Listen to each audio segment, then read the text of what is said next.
Well, hello everybody. It's DM Seth here alongside Adam. Hello there. My name is Normandy. Hi. And Connor. Hi, I was not expecting that one. And Jacob. Hello, it's me, Jacob, not Zippy, not yet. Oh, wait for the transformation. It'll be seamless. You won't even see it happen. Zippy Westboro from the That's not me. He's impersonating. Thought it was really close though. It was, which was made it more threatening. Everybody's Zippy impersonations. Adam, go. Oh, Norman. That's pretty good. Connor. Well, hey, my name's Zippy Westboro. Seth, I don't like this. The more they get closer to my voice, the more you don't need me anymore. Well, I think we could cut you out right now. That's bad. They're all I've done better. pathetic. I've done better. Jake really has created a truly unique, unreplicatable Zippy voice. Yeah, it's pretty Maybe Me and one- my brother Joseph, we try all the time. Maybe one day I'll go back to the British version of Zippy, and then it'll all be No, full circle. please no. You're going to go to the Bramble Patch one day and it's all British. Zippy, why do you sound so different? You've been gentricized. Oh, come on, guys. As promised, though, this intro, I did say we were going to do the shoe wedding game, except switch the teams up, and we're going to do it. So Adam and me are going to be guessing who's more likely to for some questions between Connor and Jacob in the hot seat. So, Adam, you ready? Yeah, we're going to do the two single people, so sick. Yeah, poor Jacob and Connor. So single. One day they will find love. Single, I don't know what that means. I peeled the carrot with a lot of lady. That stays in episode 7. Yeah, I know. Okay, question 1. Who studied the hardest in school? Ooh. I feel like I'm leaning Jacob because I saw him in high school. But Connor very well could have studied hard. But also, I feel like Connor was more of a social guy. He wouldn't be in the library studying in lunch. He'd be out socializing. Yeah, I think I second that. I think Connor's very social. Jake is social too, but I've also seen how Jake does with a lot of details, and when he feels like he's not juggling them all very well, he could get stressed. So I feel like he would study hard to avoid that feeling. That's my entry. How'd we do, guys? I feel like that's not even a question. I 100% think I study way more than Connor. But It seems like the context you guys are going at it was high school, and 100% I did not give a shit in high school. I was kind of getting the feeling. I did sometimes spend a lunch in the library, but it was to play Magic the Gathering with some other nerds. Like, I did not study at all until, like, kind of in grade 12. And then, like, but... And I don't really care. I got into University of Toronto. Like, what? They don't just hand that out. Yeah, for people out there, it's kind of like Ontario Harvard, but definitely not at Harvard tier. Yes, I don't know. U of T is a good school. It's the 13th best school in the world. So, that means So there you something, go. right? Yeah, it's gotta mean something. Next one. Who is better at keeping secrets? Ooh. This is tough. Are we allowed to say both? No, we have to pick one. Okay. I don't know. I feel like both of them would have the capacity to, if you said, like, seriously, don't tell anybody, they wouldn't tell anybody. But they might have that thing where if you don't put that caveat in front, they'd post it on Facebook or Twitter or something. I would say Connor would be more apt to keep a secret, I would say. Sure, I'll go Connor too. We're just going to be agreeing the whole way. Jacob and Connor, what do you think? I'd probably have to agree with that. Yes! I keep secrets to those who are really close to me. If you're not, and you're like, hey, can you keep this a secret? Like, I'll tell Seth that night. Like, easy. That has happened. Wow. Good to know. I have also been on the receiving end of some of the sweet tea that Jacob has spilled before, and I must say I'm a fan of it. I love it, but I'd probably have to agree with the conclusions overall. I would never do that to you guys, but like, if it's like The backpedal. if it's like, I don't know, Connor's mom told me to keep a secret or something, I would tell Connor. 100%. Yeah. Also, So why are you're you talking loyal to my almost mom? immediately. The right way to spin that Exactly. is that you're loyal to your friends and everyone else can just eat it.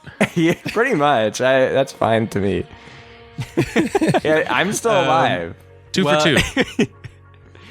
I mean, who doesn't spill a secret every now and then? Okay, we'll do two more. Okay.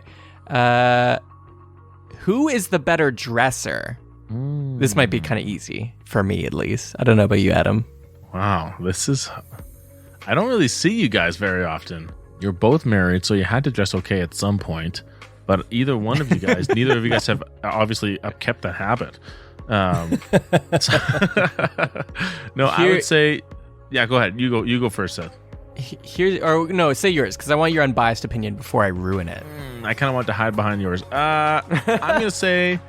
I think Jake is the better dresser, just because he's got that Toronto urban environment to kind of coax that out of him. I would say overall, Jacob is the better dresser. He dresses better more frequently, and that's no shot at you, Connor, because you have like 4 kids soon. Connor's lucky if he can get his laundry in the laundry machine, I imagine. Honestly, like it's kind of unfair. point. Honestly, that was an unfair question.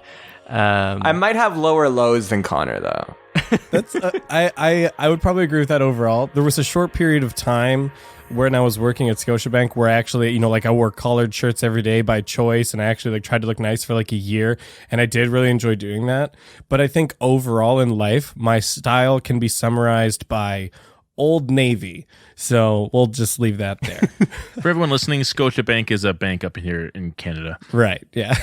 Yeah. And exclusively only allow their workers to wear Old Navy sweatpants. You can't even and take out hoodies. money if you don't have a collared shirt on. It's really weird. There you go. Now, the biggest one, the last one. Who starts the argument? Oh, Jake, 1,000%. Jake, 100%. Self-diagnosed. You know it's true. I guess they come at it different ways. I guess you could say Jacob starts the argument. Connor definitely participates.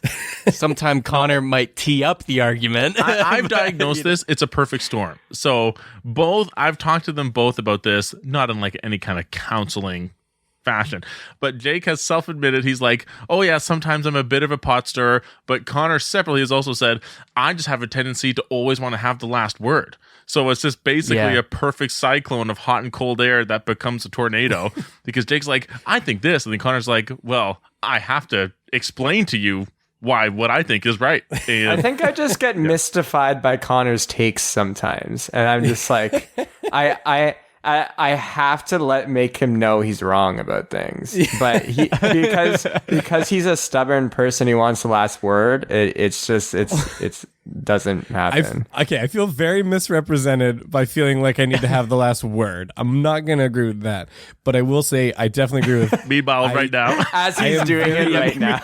No, I haven't even kidding, had I'm a just chance to say anything yet. But I will say I definitely participate for sure. I think just overall, I think Jacob baits people into arguments. I think that's where the difference lies. Is like Jacob will phrase things on purpose to be like, I'm gonna make you argue with me. Whereas like sometimes I just got hot takes.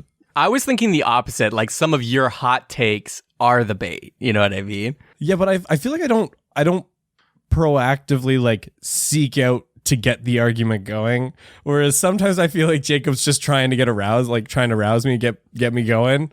So that's where I see the difference at least. I will 100% agree. I tend to start arguments, but not in a malicious, sometimes a malicious way, but because I love you. but I do like to know how people think about things, and I like to just get right into it. So that's how I think I appreciate that neither of us are scared to hide our opinion. And I'm okay with that. I appreciate that. That's a good observation. Anyways, this is why we all work so well together, is because we're just a group of mixed personalities. Anyways, everybody ready to play?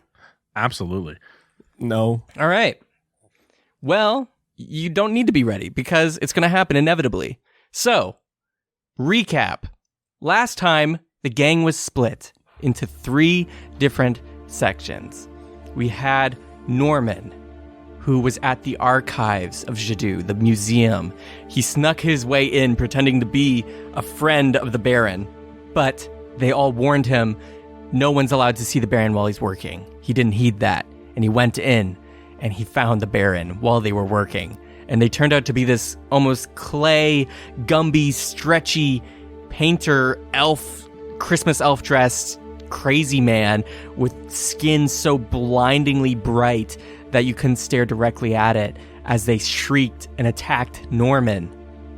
But just before you were slashed with a paint brush, like a literal physical paint strike, you dived into a magic painting where a bullywug wizard was beckoning you in to the scene, and you dived through very Mario 64 style. Ba-da-da-ba-da-ba. And then we had Darian, who was working on getting his eyes crafted from the Cyclops Tristan, while the other bullywug was working on infusing the Tinder Soul into the already made eye that you'd made on the ship.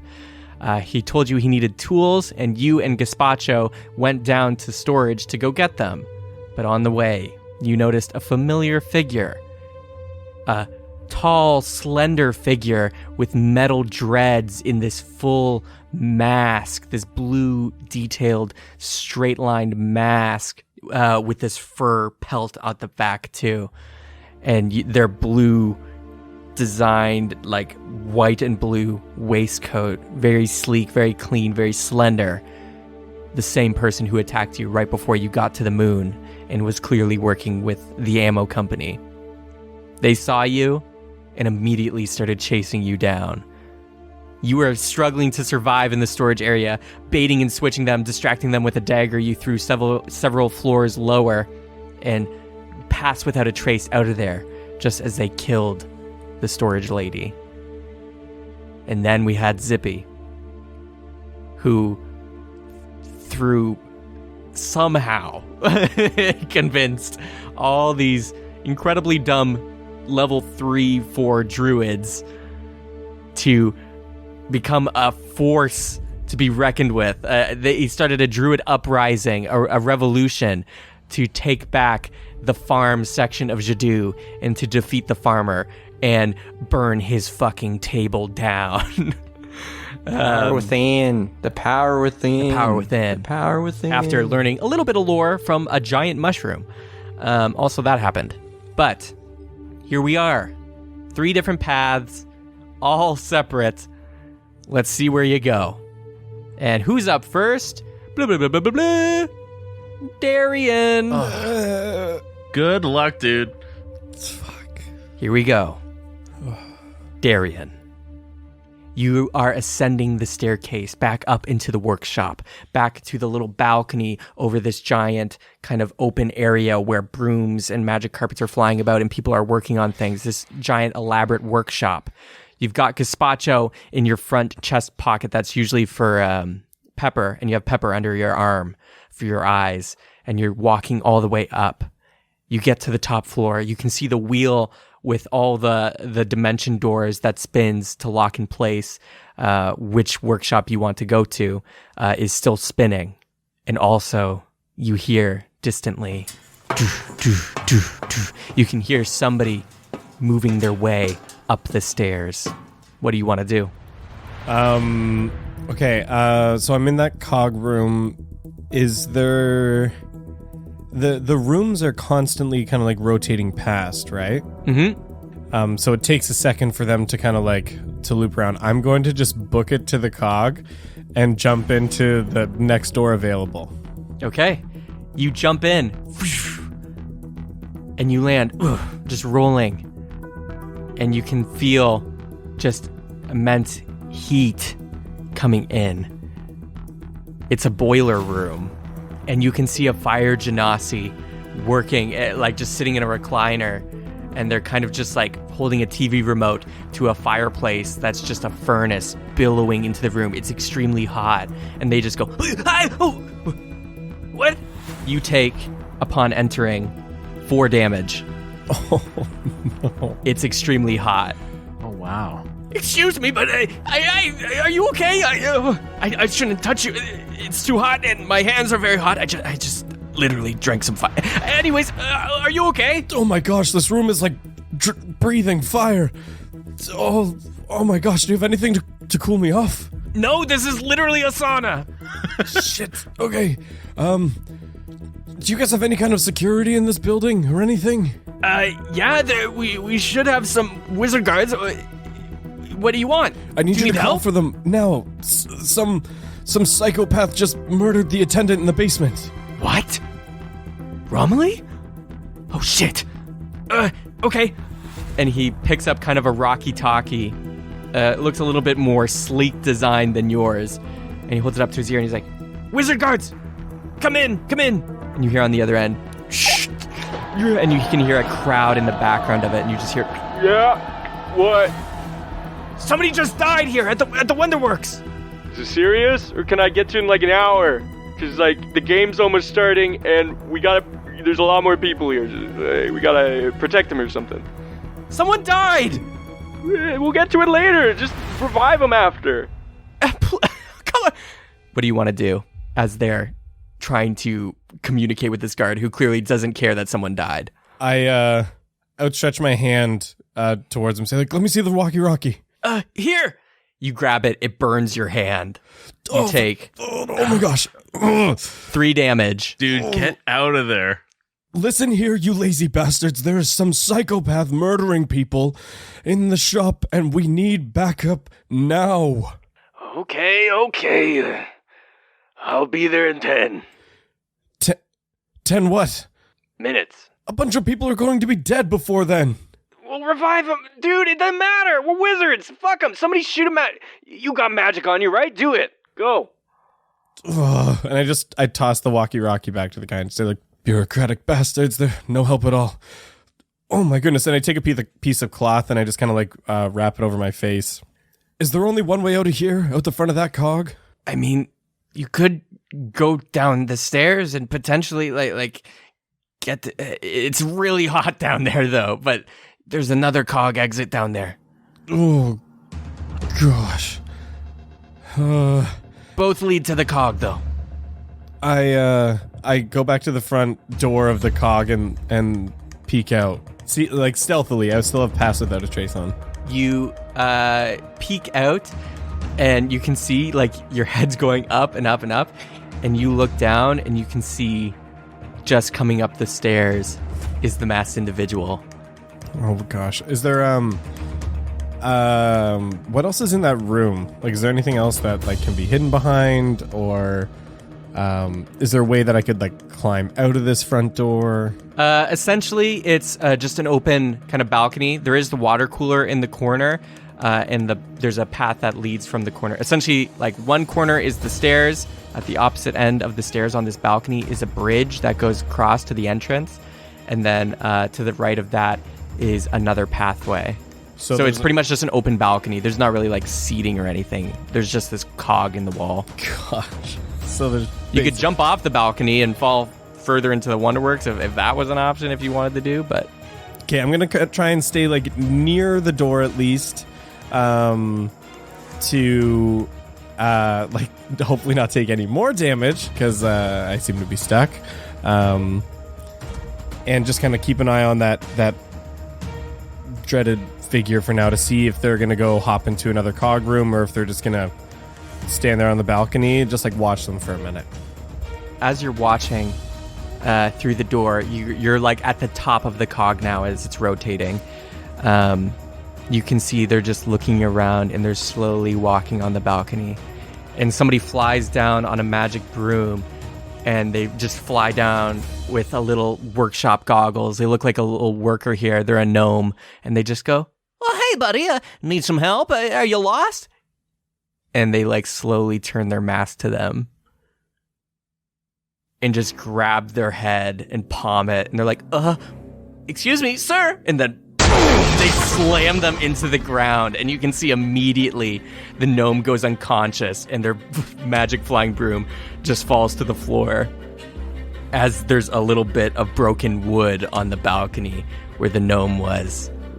You, looking out and staying near the door, doesn't really keep it cooler. You have to go through it for, the real relief. So you are going to take a little bit of damage. I will 3 damage again. I will mention when Darian took damage the other time, he spawned 2 cupcakes from his ghost hamster, and he got 5 hit points back from that. So while that was happening, Darian was standing by the door just scarfing down cupcakes. You're just sweating, burning, and you're just eating cupcakes like a madman. They're melting in the heat. Basically. What would you like to do? Okay. Pop out Gazpacho from the front harness, and I'm going to tuck Pepper back in, so I'm kind of like in optimal visual positioning. And on my armor, I'm going to activate Guile of the Serpent, which basically gives me an additional 10 base movement speed. And if I take the attack action, I get an additional attack as well. Oh no. So but what I'm going to do is I'm also going to draw the Wand of Webs. Actually, I'm going to grab my wind fan, and I'm going to wait for the cog to be lower so that I can kind of drop without damaging myself, but enough that I can still get kind of a drop on him. And I'm going to land in front of him and try and activate the wind fan to blast him down the staircase he just ran up. Okay. And then after doing that, I'm going to book it. Okay. You are waiting as you're sweating and scarfing down your last cupcake. It tastes pretty good. And the cog is rotating, and it gets halfway down, and you're like, all right, this is it. You grab your wind fan, and you hop out, and Pepper in your chest is going, Kuchaka! And you're diving out, and you land, boom, right in front of them. Their back is towards the staircase they came up from, so they're staring you right in the face, and they're taller than you, quite a bit so. And they're just staring down, and you're looking up, and they're kind of startled. They take a step back, and you draw the fan and quickly raise it in one flap. Ooh. Or actually, what's your spell save DC? Well, on the wind fan, the spell save DC is 17. They do not succeed. You blow them, and they just fly back, hit the rail that starts the staircase, and go tumbling over the edge. And you just hear ding, ding, doo, as they land lower. And you can just hear a groan. Darian, well, although feeling good about the results of that, isn't going to push his luck. Because again, just a reminder for listeners, Darian is almost 100% gassed on all spells and is still bloodied from the conflict with the storm elemental. So it was just not looking good. I'm going to quickly grab Gazpacho. Tell Grim to keep working on the eyes and tell him I'll be back later. And I take him and just kind of toss him towards the cog. Whoa! Patricia! Wait! This got real serious! Patricia! And then with my additional movement, I'm going to start making my way for the exit.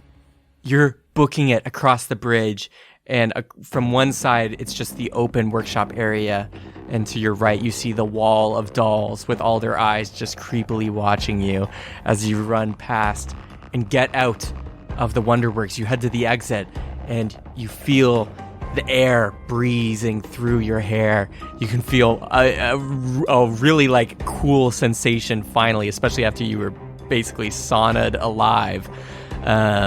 And you get out, and you can see a large ethereal bridge formed to the main Jadu land. But you also notice something different, too. Please roll perception. That's a 12. With a 12, all you notice is that there doesn't seem to be really anybody around nearby. You see a lot of people in the air above, though, flying on their carpets and brooms, and a lot of people making their way up to a separate island off in the distance. And you can hear big just drums going boof, boof, ch, boof, boof, ch, boof, boof, ch. You look over, and right next to your island, you see another island with this elaborate school. And you can see a stadium in the back, or just the edge of it, and large lights going from it. There seems to be some sort of sports game going on over there. And based on your conversation with the guard briefly, that's probably where the guard was too. Yeah, Darian kind of able to intuit that from the conversation as well. Is there a quick way to get to that island that I can see? Is there like anything parked outside that Patricia might have used? You don't see anything parked outside, but you do see some people flying overhead in that direction that maybe you could wave down.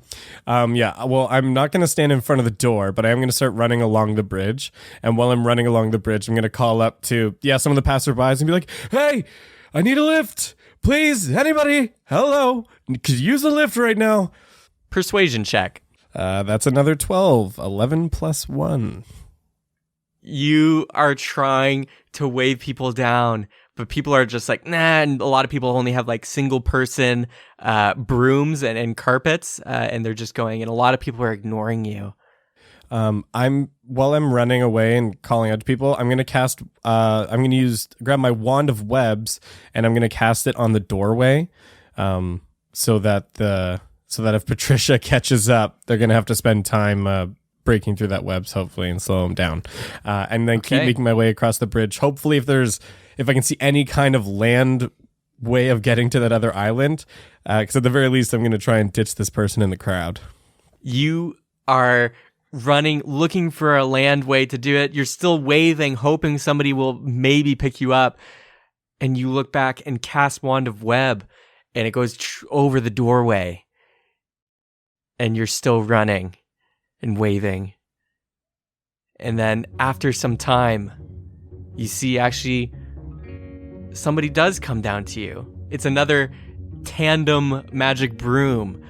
And you can see it's a dad and his 3 kids, and they're all like kind of snotty nosed and like, and they're all just kind of hyper, and they have like juice stains on their upper lip.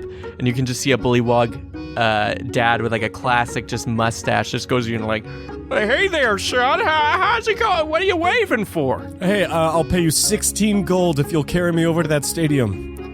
One of the kids goes, Father, we need that money. Hey, kids, I make a living, okay? I do just fine. I don't need your money, man. I appreciate where you going? I can just give you a lift. Father, the money for our gifts and toys. No, okay. Maybe I'll take the money. But where you heading? To the stadium. Oh, well, shoot. That's convenient. That's where we're heading. You gonna watch the game? Yeah, for sure. Hell yeah. Big fan. I mean, shoot, yeah. Dad didn't say hell. No, okay. All right, let's go.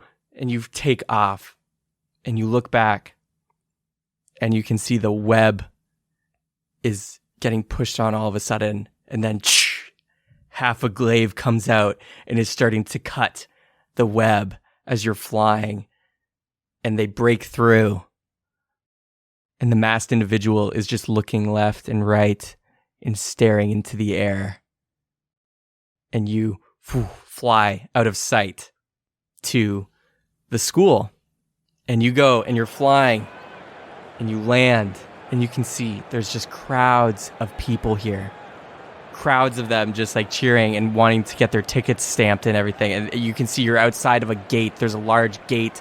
You don't go in the school. It's around the side. And there's a large metal fence with a wizard guard there, like punching tickets and taking tickets. And there's a huge lineup. And the dad just goes, well, here we are. So what was your name again? Cedric. Yeah, okay. Well, my name's Pickles Firewax. Nice to meet you. If you ever need another ride, make sure to flag me down. I don't mind. And I actually will take that money now. Yeah, here you go. Paid in full. I appreciate it. All the kids in unison just go, yay! All right, I'll see you later, Cedric. All right, let's go, kids. And they fly off. Seth, when we were flying away on the broom, you'd mentioned that he was like looking up in the sky, looking around. Did at any point it look like he kind of got an eye on us on the broom, or do I feel pretty confident that we kind of blended into the crowds of brooms kind of flying away? Roll an insight check. That's a 5. Whoa. We're off to a rough start, boys. You can't tell if he saw you or not, but you have a gut feeling like potentially you pragmatic plan for the worst, right?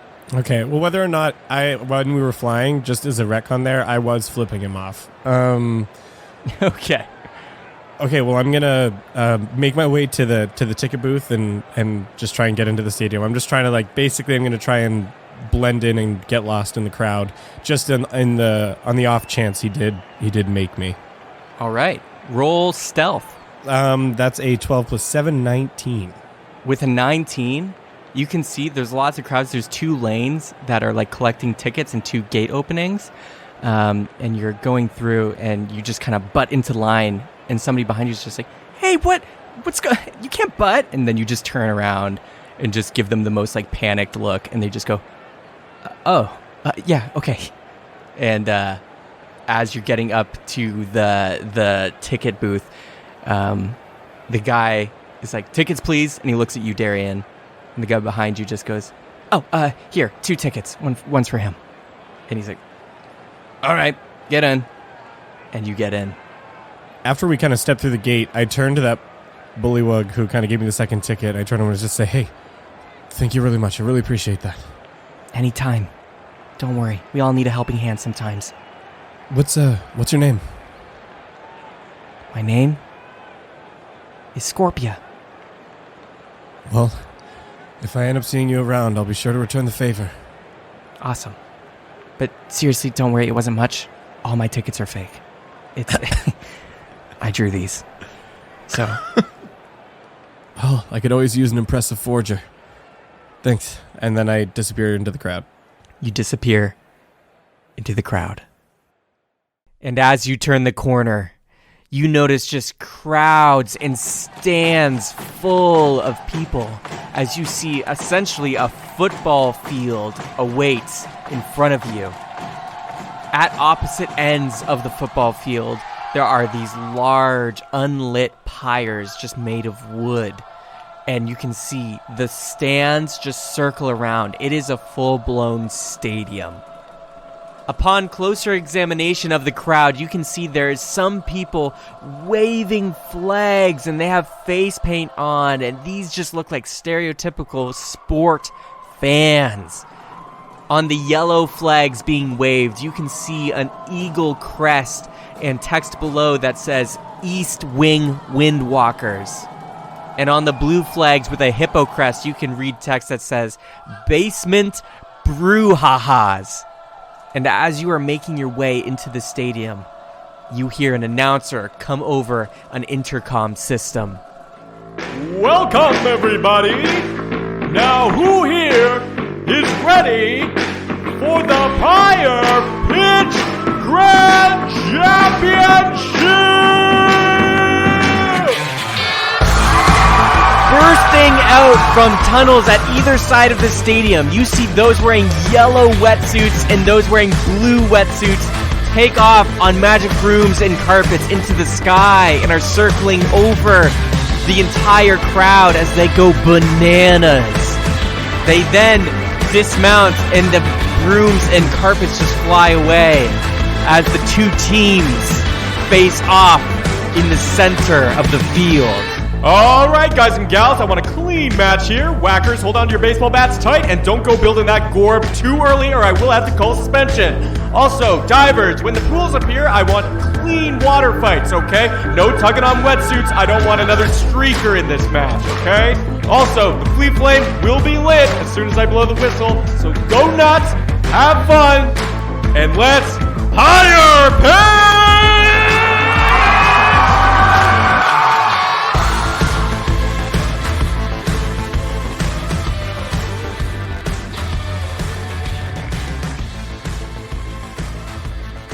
And cut.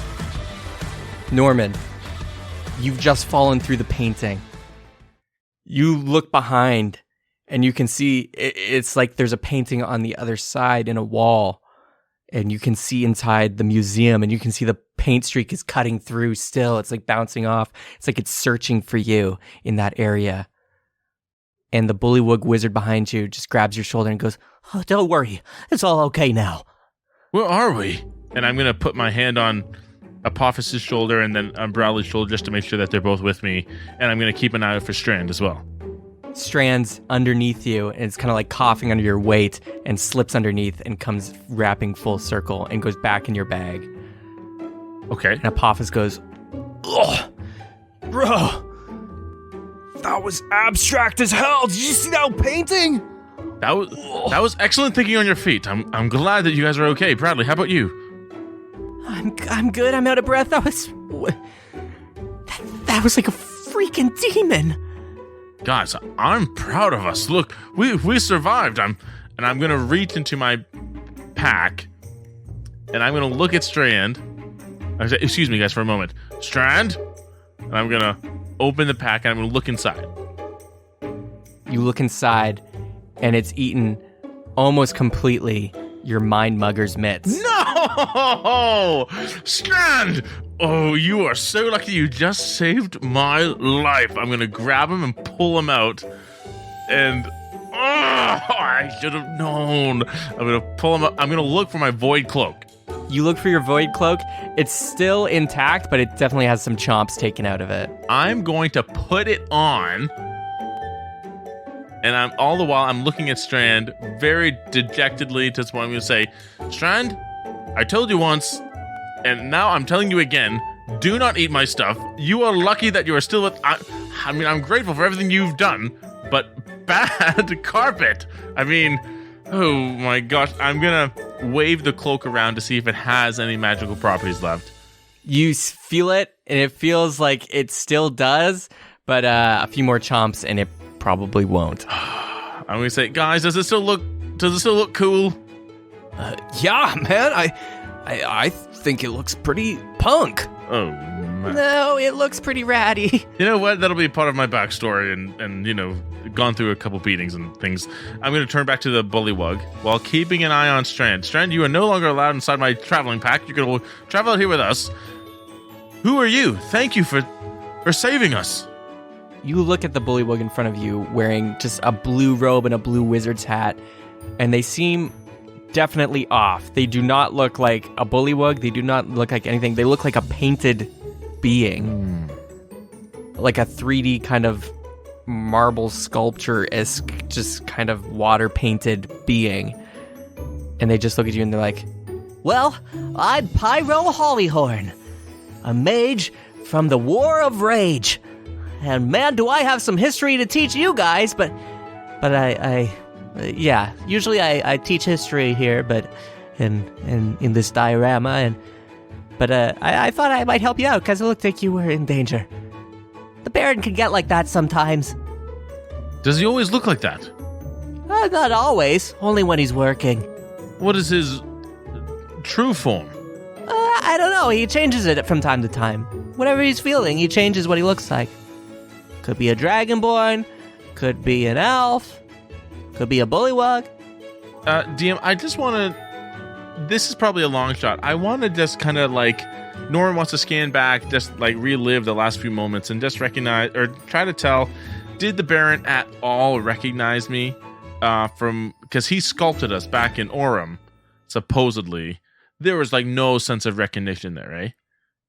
no need to roll. Yeah, they seem to be just fueled by chaotic rage. Yeah, he was freaking out. Okay. I'm going to say, what about you? Did you live here? Is this your home? Well, Pyro Hollyhorn fought here, didn't live here.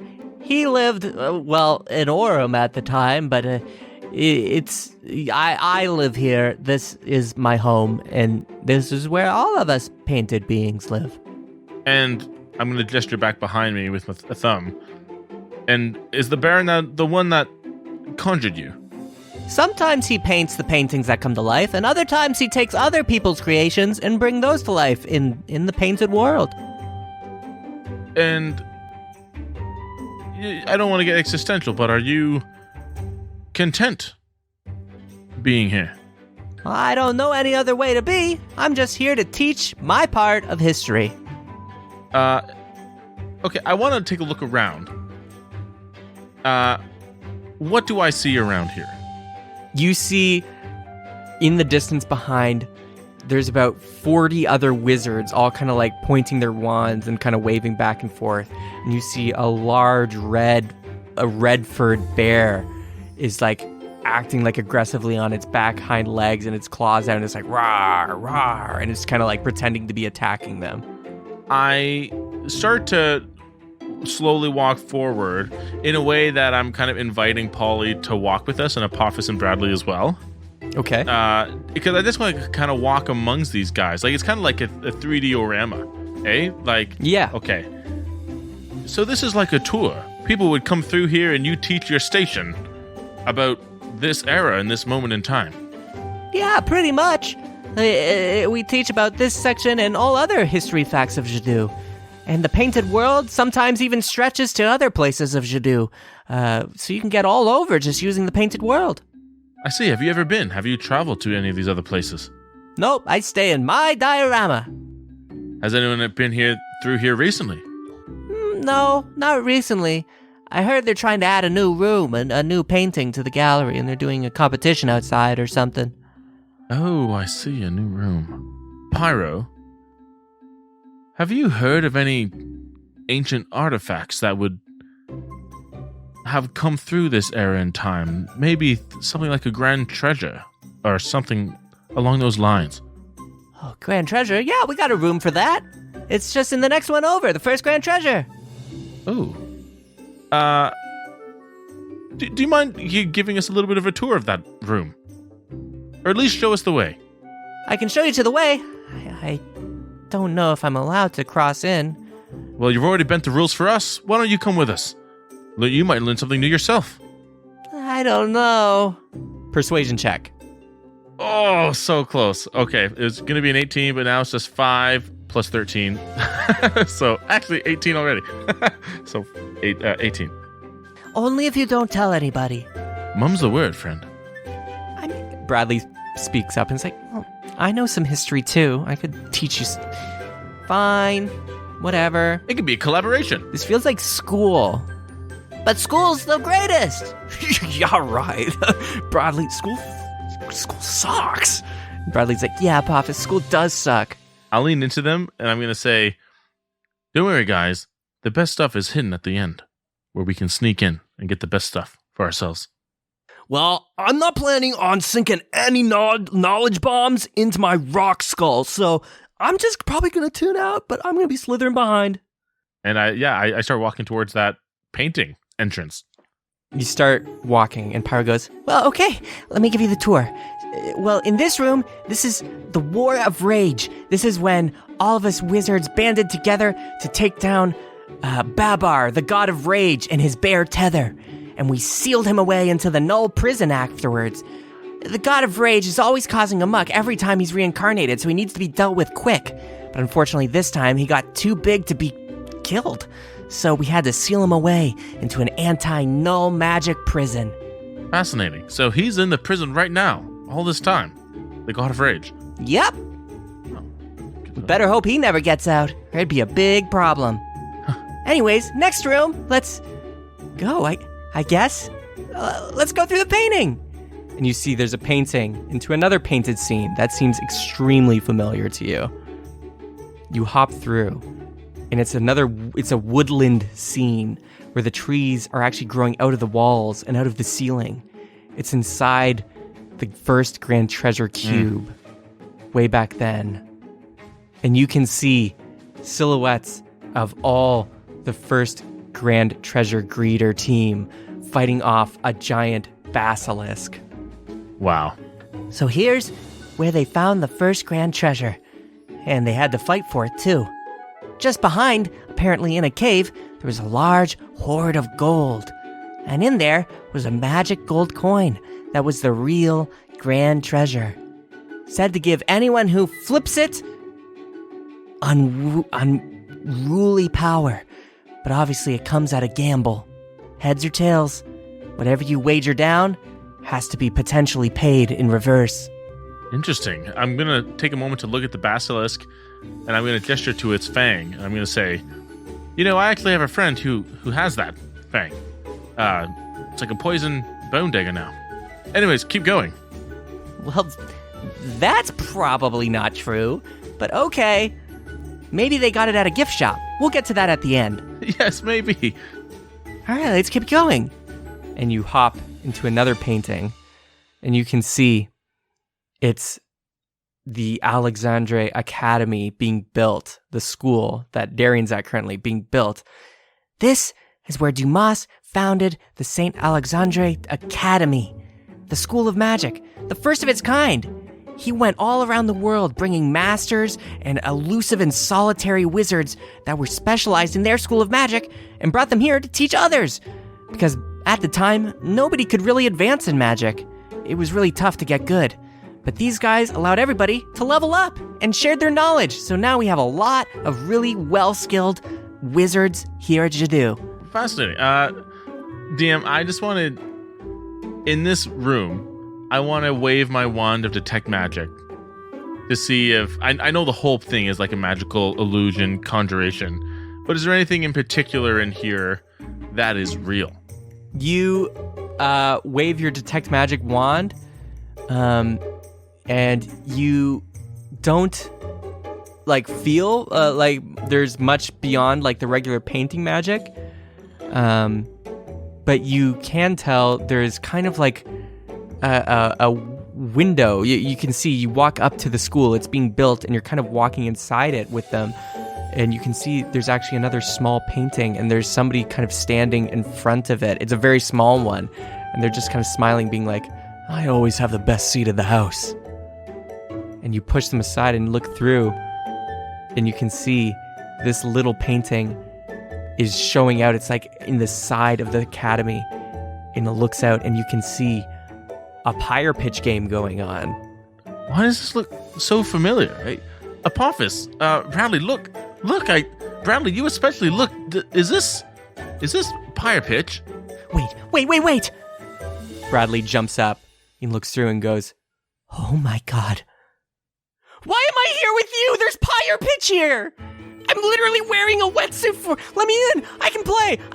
Let me be the whacker!" I put my hand on his shoulder. I'm gonna say, in due time, we can go there. I think this is happening in real time. Like that's a fair conclusion, eh? Pyro speaks up and goes, Yes, well, that's one of the paintings to the other world. You can see this is actually a pyre pitch legend, or a representation of them. They're kind of present at all the games, and there's a wall of them, and you can look down and you can see there's a lot of little paintings where they're just like looking out with their heads. So from the opposite side, it looks like portrait pictures of these famous pyre pitch people. But on your side, you can see they're clearly just standing, looking out them. And you can see crowds of people walking by, and you can hear Bradley just tug on you and goes, Why did I have to come learn history when there's freaking pyre pitch? No, Bradley, I'm in the wrong arc. Bradley.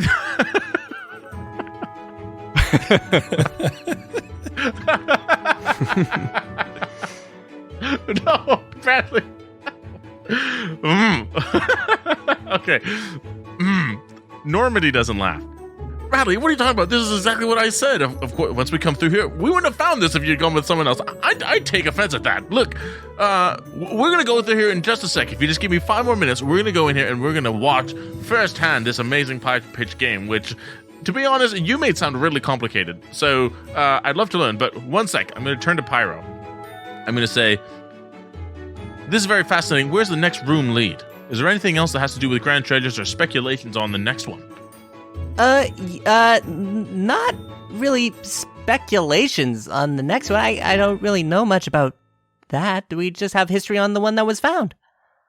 What about any other ancient artifacts like piano keys or any other mundane objects? We do have one on the Beyond vessel. What's that? Let me show you. And Bradley is like still looking out, pushing this pyre pitch painted person aside, and it's just like, wait, let me look. And they're just still looking out, and Apophis is like, Come on, Bradley, let's just get it over with, then we could go see the game. Come on. Apophis, watch him, please. Yeah.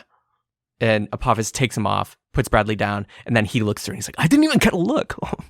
Goodbye, guys. And as you go back to try and pull Apophis off, and the pyre pitch painted person is just like, okay, excuse me or something. You can hear a guard walking by on a broom, just slowly like standing on it like a skateboard. This is on the other side. By. On the other side, these painted visage, this visage is on like a whole side wall that like leads out to the stadium. It's like at the top stands of the stadium, so it like looks overhead. It's just kind of like, you know, those who we remember as pyre pitch champions. And you can hear a guard just overhear on a rock, them talking through a walkie-talkie, just go, Yeah, I heard there's something at the Wonderworks. But what? The farm? what are you talking about? Oh shit. Okay, I'm going. Guys, come on. We're gonna go look at this Beyond vessel, and then we're gonna come right back. I promise. Okay, give me 5 more minutes. Pyro, let's go. Fine. And they both go with you. Okay, next stop. You jump through another painting, and you can see you're at the center square of Jadu in the mainland. And there's the center square there, and you can see there's a grated floor that is opened up, and a crystal is flying out, this large pink crystal. And you can see in this diorama, there's lots of Jadu civilians, kind of just like, some are half floating to the crystal. All these old people are half floating to the crystal, and all these younger people seem to be at the end, like crying and like reaching out and stuff. Okay, so this is the Beyond vessel. This is where we go when we die. Or, well, we don't really die. When we get old and we can't do much else, we get put in the Beyond vessel. So hopefully one day, when Dumas finds the other side, that we can all get there safely together. So, eventually, when people get old, they append themselves to the crystal to avoid going to the deep. I'm gonna take a step back, and I'm gonna say, almost feels like a one-way ticket. Almost like the people of Jadu don't really want you to leave. Yeah, I guess you could say that. But I mean, you all gotta go eventually. Maybe not me, because I'm a painting, but anything's better than the deep, am I right? I'm gonna grit my teeth for a second, at a loss for words. And I'm just gonna say under my breath, maybe not for long. And I want to take just a closer look at this thing and see if I can see any kind of information about a piano key, or just kind of see if I can glean any properties from it. I know it's an illusion and a rendition, but I just kind of want to give it like a look over. Give a perception check. 8 + 4, 12. You don't really see anything around of note. You don't really understand what's going on. The magic here is all the same. It's just painted magic. None of it's actually real. But you walk up to the crystal, and it's big. You can see kind of a reflection coming through it as these souls are being appended to it. And you just put your hand on the crystal. And in the reflection, you can see a bit of yourself. But you're in demon mode in the reflection. Whoa. And you can feel in your chest, as if Royce might be clawing for control. I back away, but first I look myself in the eye and I say, don't you even try it. And I'm going to back away. I'm going to like pull my hand away and back up. Well, let's continue with the tour.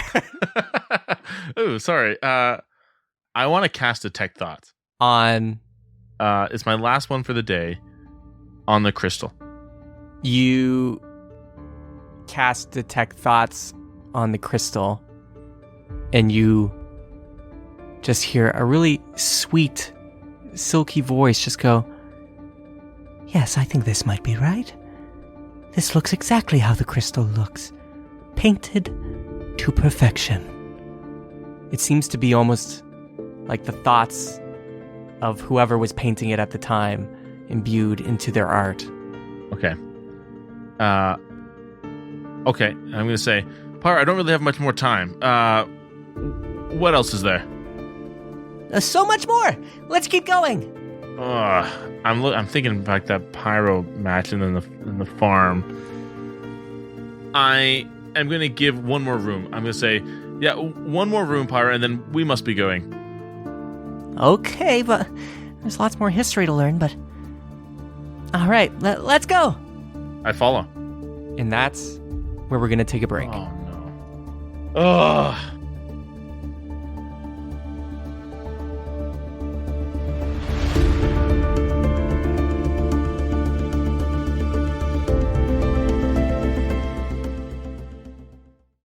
Hello, everybody. DM Seth here, or mid-roll Seth, actually. What am I doing? Let me switch my hats. Whoop, whoop. There we go.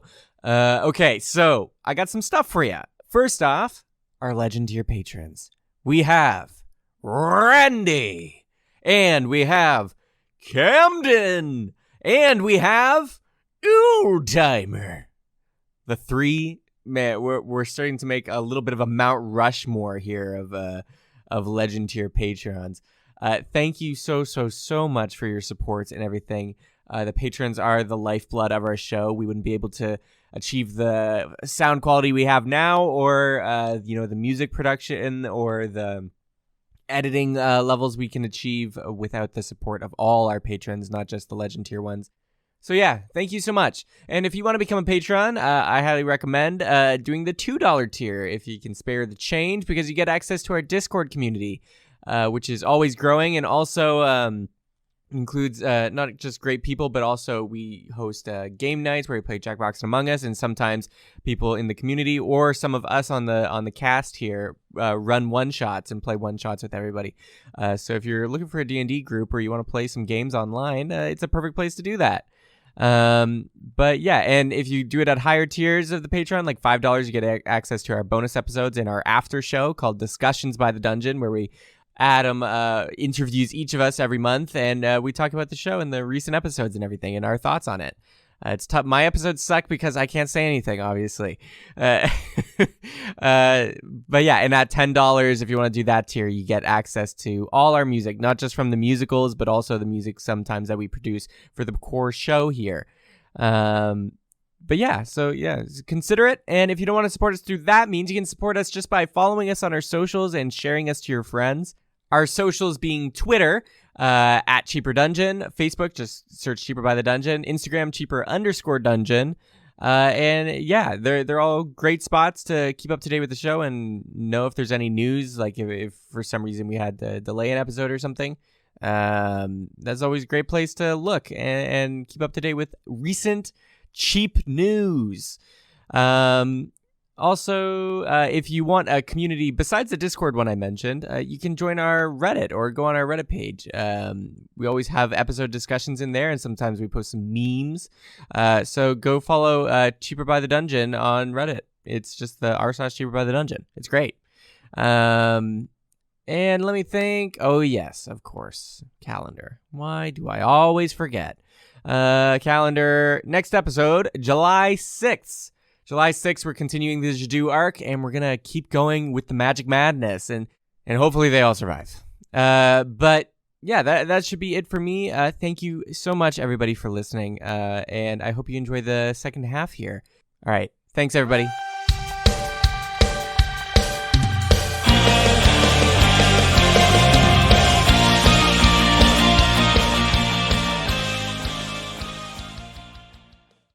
And we're back. And I think it's about time we got to a little Lapine's turn. Woohoo! Zippy, you are riding atop a stag through the forest with an army of about 150 druids behind you. Some wild shaped into like brantas and crows and squirrels and other things. And on those like horses next to you are other druids like furbolgs and gnomes just riding alongside on top of them. You're essentially leading an army into battle.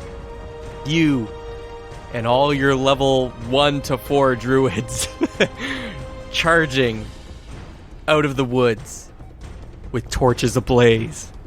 You see in front of you are fields of wheat, fields of other produce. Some are corn, some are beans, and you're just trampling through them. And in the distance, you see a nice little countryside farmhouse and 3 large barns. And in the distance, a large aqueduct that is consuming clouds and turning it into water to spray down into the area so you can feel a light mist on your furry face. Do you want to say anything last as you are charging towards? This is already going so well. I can feel the excitement in everyone. Or maybe that's just me. I'm not used to hopping down on a branta like this. You're riding a stag, but you see the Sphinx Lamassu is pouncing next to you and is like, What a glorious day to take over the farm! I agree. Who's in charge of the squirrels? I am! Lightfoot! Who are you? What's your name? My name's Lightfoot! And I'm here from the Cure Wound Squad! Lightfoot? Remember, I need those heals when I call them out. Mm-hmm. All right, and who's in charge of the crows who are detecting the magic? I'm Willowfreeze. Willowfreeze is in charge of the crows. Freels? Willow Freeze! Like ice freeze! Oh, Willow Freeze. Nice to meet you. I'll be coming to you if I need some detect magic as well. Remember, they're not gonna let us take over quietly. Of course! As always, I will be at your side! And who's the charmers around here? Who's in charge of the charmers? there's only one charmer. and you turn behind and you hear the voice of this peacock who's just standing atop the head of one of the Branta horses, just casually sitting on top of his head with its peacock feathers furled out, and it's like, I'll charm my way out of anything. And what's your name? My name? Bethany. Bethany.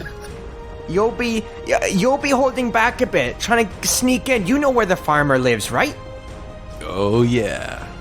Right, when we confront the farmer, I'll say cantaloupe, and we'll charm him if we need to. So be on the, I don't know, be in the rafters or something, or under the floorboards, wherever you can, to just like charm the heck out of the farmer. I can be pretty persuasive. We'll see if he can handle it. All right. How is everyone feeling? I'm getting a little excited myself. We're feeling amazing! This is good to hear. Remember, if I call out for certain spells, I expect people to use them if they got them. Entangle, jumping, or thunder waves, creating and destroying water. That'll all be helpful for what we have coming up. Do your best, everyone! Follow Zippy's lead! Do it! Oh, I'm feeling good, DM. I'm feeling good. I think I'm just gonna carry on until we hit the perimeter of the farm. Well, this is where we're going to go into army skill check time. Lots of stuff is going to be happening, and you'll have to basically be as creative as you can with the resources and druids at your disposal to solve incoming issues. And as normal, you can call it the check you want to make with it, and you got to beat the bar, and we'll do it from level 1, level 2, and level 3. So it'll take 2 successes to get to the next level, 2 fails, and something very bad will happen. This is usually my bread and butter, DM. I'm feeling good about this. Here we go. First up, you are all charging through, making a lot of noise, and you can see some periphery farmers, these bullywugs and elves that are tilling the fields. They look up and they see the stampede. And they're in the wheat and they're like starting to run back and they're running towards the farmhouse and running towards the barn. And they're pulling out their walkie-talkies.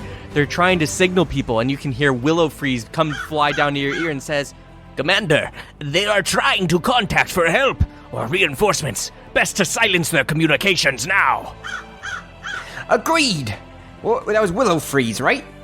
Yes, freeze! Perfect. All right. How do we do that? It's up for you to decide. I don't have the brains for this. For them to send communications that broadly out, it has to be through magic purposes as well. I mean, the whole place is filled with magic. So look for pockets of magic, like in rows, almost like it's a communication like hub. Well, what do we see from the detect magic crows? he flies up, and he's going to try and check around. Make an Arcana check. Oh boy. Yes, and that is a 16 plus 0. Hopefully that's strong enough. You beat the bar for level 1. You can sense, and Willow Freeze comes down and says, Commander, the source, all the Rocky Talkies are going into an amplifier that reaches across all of Jadu. If we take that out, we could cause heavy casualties to their communication lines. It's in that tower, way off, next to the house. We'll need a sniper. A sniper? Oh my! I didn't even know that was part of our army. We are the most prepared group. This is great.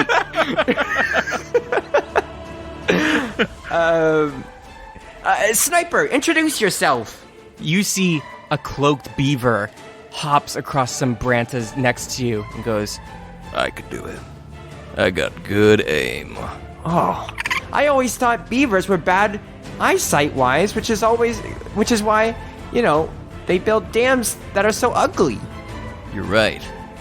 But I'm not the sniper. I'm the bullet. Excuse me? If several people cast Longstrider on me, I can jump so fast, I could just gnaw right through that wood, taking down that tower. Oh my. You heard him, everyone. Where do you need to be in position? Right here. Lay the hands on me. Everyone, I need 10 Longstrider spells compiled on this one beaver. you see several druids that are not wild-shaped come over and they lay hands on the beaver and cast a level 1 Longstrider, which increases the target speed by 10 feet. And if you stack that, that's going to be a lot. You can see the beaver is just, his cloak is just billowing now. And he's like, yes. And then he jumps onto your stag, and he's holding onto the antlers. Zippy, aim me. Wait 1 second. I'm not going to lose a single soldier to some reckless act like this. Which is why I grab, I have like a pocket of little stones, and I grab it, I form it into a little helmet for him. So I use stone shape. Stone shape into a little helmet with a strap. And he puts it on, and he's like, thank you. You'll come back to us, right? Right away. Where I'm going, I don't need to come back. Aim me, Zippy. You grab his waffle-like tail and just pull back a little bit as his arms are holding on to the stag's horns. And there's like a main section of this tower that looks like a perfect place to just like shoot a beaver at. Yeah. It's kind of got like a watery tower base. And then it's kind of a lookout at top where there's kind of, you can see even the faint glimmer of a larger Rocky Talkie crystal. All right, we aim for that. Okay. I will make you roll athletics. Or anything else you could convince me of. This is, if I don't get this right, it's going to be really, like other things we can fail at, but this is literally like reinforcements, so. You got this, man. You said athletics, right? Or anything else you can convince me of. I want to do animal handling. because what I want to do is I want actually the stag. I can't get an aim. I'm also short myself, so I need to get a better angle. I need the stag to stand on his 2 legs, and I need him to like prop himself up, like he's doing some like crazy yoga pose. Can I roll this into one animal handling? Not only animal handling the beaver, but then the stag as well. That works. Okay. I got an 8, but with my wisdom and I'm proficient in animal handling, it's plus 9. So, Jeez. so I got a 17 on that roll. The beaver with his helmet on, you yell at the stag, and the stag goes, "Go on it, Zippy!" And it bucks up, and its head tilts, and you're holding the tail, and you can see the beaver's forearms, the muscles just expand and just ripple, and he just looks like he got Popeye forearms with all the long strider spells coursing through his body. He pulls on the antlers, and you just see, and then it's just silent, and you can see it like cuts a path through the wheat that you're trailing through. It like makes it like just divot. And the whole army is like silently watching. Yeah, and you can see the people are running towards the house with their rocky talkies, and then you can just see it's silent for a second, and then it just looks like he exploded into the wooden tower. God. Chunks of wood explode as the tower falls, and you see the crystal come and smashes, and everybody's like, "My walkie-talkie went out! What? Change this channel! Change the channel!" You've passed level 1. You're trampling through. Some of the people you're overtaking now, and they're just getting trampled underneath the brantas and just falling. And you're going forward as fast as you possibly can. You can see now that there's a little alarm bell on the front porch, and there's an elf at front now that came out from the tower collapsing. Is just ringing it. Ding, ding, ding, ding, ding. And you can see lots of people, about 200 wizards are coming out. You're outnumbered, but 200 wizards come out of the barns in various orders. And you can just hear a voice at the balcony just go, "Fireball!" And you just see these lobbed fireballs are coursing through the air. Willow Freeze says, "Zippy! Fireballs! Coming in! I detect it! Fireballs for sure!" I see! Everyone, whoever can, create water! Okay. What would you like to roll for that? Just because this is like a huge defining moment right now. This is them firing at us and everything, and us charging forward. I'm sure this is like a make it or break it moment for my army, and so I want to persuade you to let me use perception by persuading them by saying, "We can easily get all this fire out. Everyone, create water. They'll never see it coming." Okay. So you're using perception to roll? Yes, persuading them to look behind, put their fears aside for a second, and persuade them that even though they're shooting way more fireballs than we could create water, that it'll work out anyways. I need them to believe in this moment. Okay, good enough reasoning. Roll it. Oh, that's a nat 20. That is a nat 20. We're back on the menu, shit. boys.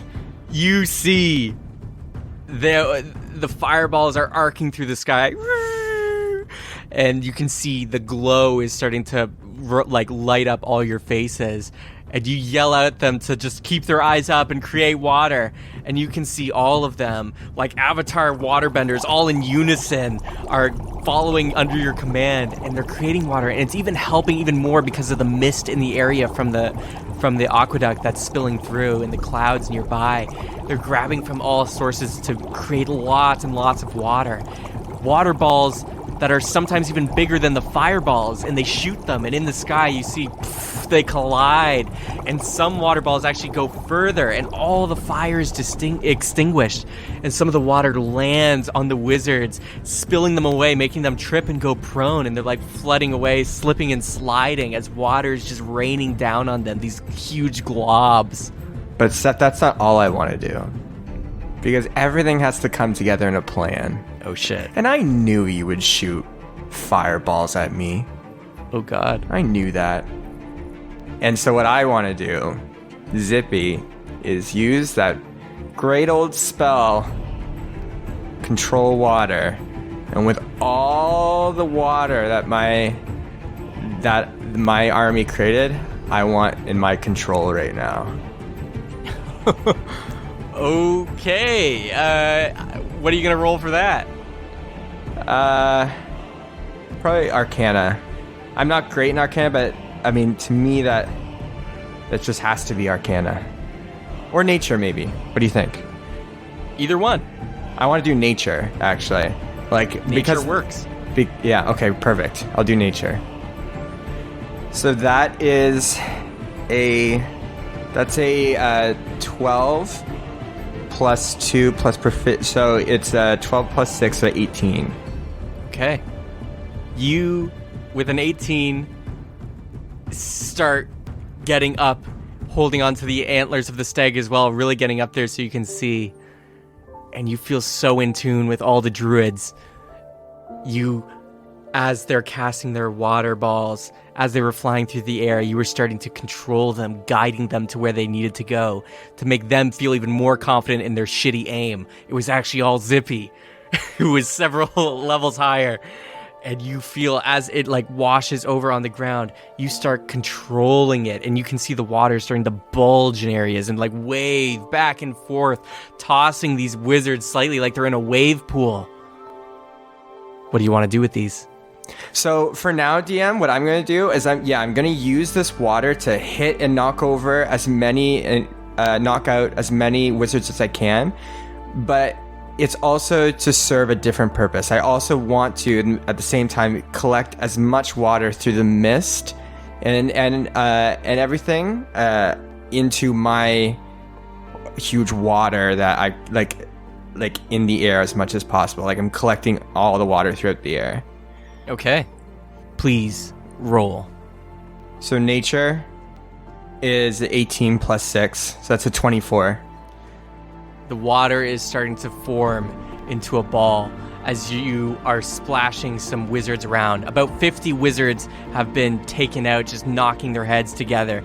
They seem to be just incapacitated and just down. They're only farmers.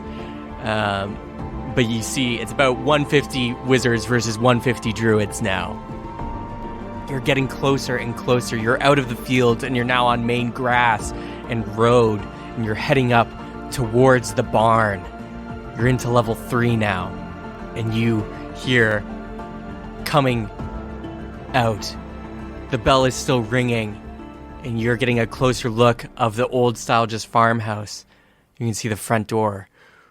Boom! The door is just kicked off its hinges as these giant muddy boots walk out in these large blue overalls on this green big toad body. And you can see they've got a handlebar kind of frog whisker look, and a straw hat on top of their head, and a strand of wheat coming out of their mouth. And they just go, Sacre bleu! Who dares to take over my farm? It's me, Zippy Westboro. Not so much the king of druids, but more like a friend. And we're about here to kick your ass. How dare you? How dare you use the amazing power of druids for your own gain? You've knocked these poor souls down to a level where they couldn't have ever done this without me. And after we're done, they won't even need me anymore. Yeah! All the druids cheer as they get even more fired up. You stupid animals! You cannot disobey me! And he takes his thumbs, puts them through the loops on his overalls near his chest, and he takes them out, and he stretches them out, and he lets them fly back, and they snap to his body. It causes a sound shock wave, and all the druids who are in animal forms go, "Ah!" And they're all like shaking, and they're like, "Ah!" And they're all just getting crazily damaged. Some crows from the sky are transforming back into their natural shape. So you see like furbolgs and gnomes and elves raining from the sky, just landing on the ground. And some of the branches too are just like stumbling and tripping. And you just hear him go, Dominate, beast! what would you like to do? And that's through sound or vibration, Seth. The sound of the snap, yeah. This is what I want to do. Seeing this happen, I immediately, all the water I collected, I want to just throw directly onto the ground between me and the farmer, and behind as well, like in this vicinity. Okay. And if I can do that, I imagine it's like how much water would that be? Like, would it be ankle high because it's not a serious amount of water, or how Yeah, high? probably would it about be? ankle high. Okay. And so then I want to do the ability that comes with control water to use flood. And I want to raise the water probably about like crotch high, pulling the water from the earth. Like, I think I can make you believe I could do flood if I pull the water from the earth. I could raise it higher. Okay. Using concentration and whatnot. While I do that, I want my everyone who's an animal to undo their animal and become a druid again. Okay, so you kind of want to make a wall of water between you and him? Like a shallow, like a kiddie pool of water. But it's like crotch high now for like the average person. Okay. For him, it would be crotch high. Okay. So it's a significant amount of water in this area. While this happens, and I hope that when he sees that I'm basically telling my troops to undo their druid forms. It's like an act of weakness.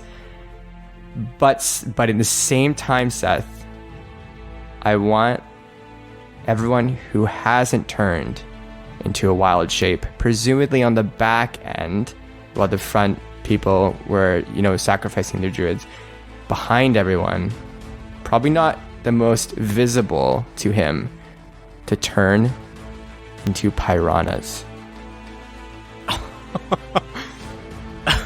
Okay. And okay. I want those who are in piranhas to swim towards him. Okay, all right. Let's roll. What do you want to roll for this? Insight. Because, wow, it takes a lot of insight to pull this off. I suppose so. This is how skill checks work. All right, insight away. This is like military thinking here. I'm not so much as doing something, but I'm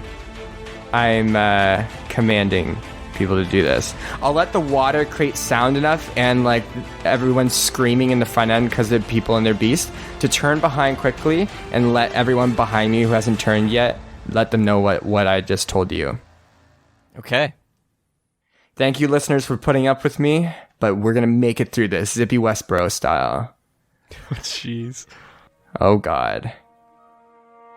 That was an 8, but I get a +9 again, so it's a 17. That just beats the bar. The water raises.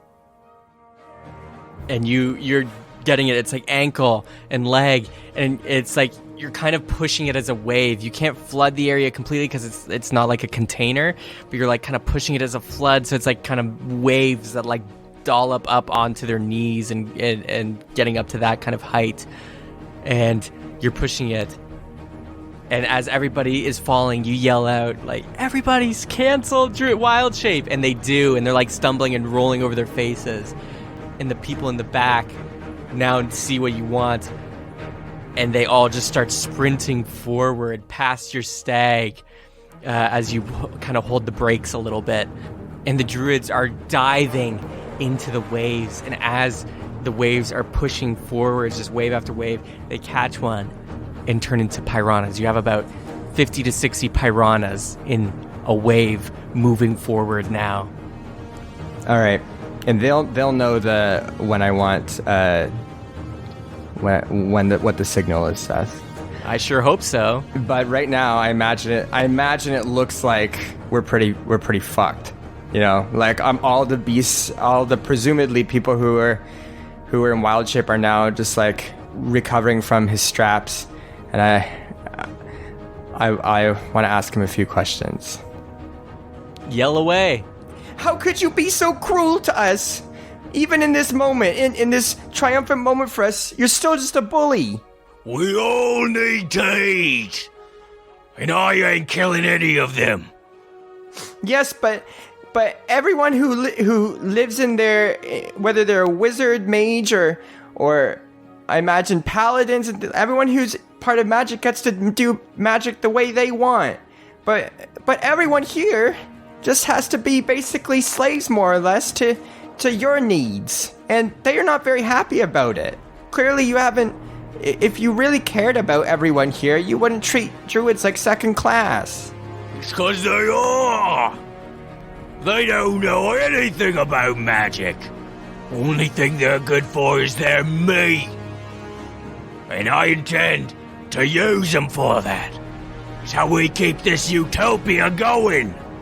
It's how we can stay here, separated from the world, and our own slice of heaven. I can't even believe that. I've heard some horrible things in my time throughout this land, and that might as well just been the worst I think I've ever did here. I sure hope so.